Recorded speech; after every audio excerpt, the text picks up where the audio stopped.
Con l'arrivo della zona gialla e l'entrata in vigore del nuovo decreto cambieranno molte cose, anche in Veneto. Ecco alcune delle tematiche più importanti con le novità del 26 di aprile. Spostamenti. Sono consentiti gli spostamenti tra regioni o province autonome che si trovano in zone gialle o bianche. Chi è munito di pass vaccinale può spostarsi da una regione all'altra anche se si tratta di zone rosse o arancioni. Scuola. Sino alla fine dell'anno scolastico si torna in classe anche nelle scuole superiori. La presenza è garantita in zona rossa dal 50 al 75%, in zona gialla e arancione dal 70% al 100%.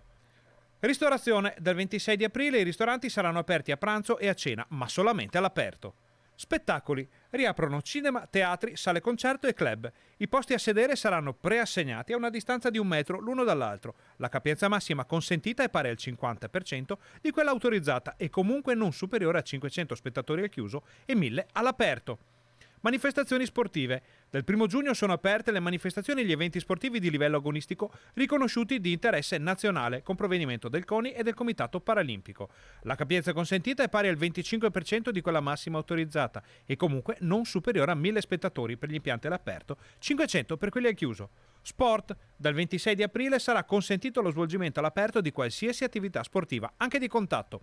Dal 15 di maggio riaprono le piscine all'aperto, dal 1 giugno riaprono anche le palestre.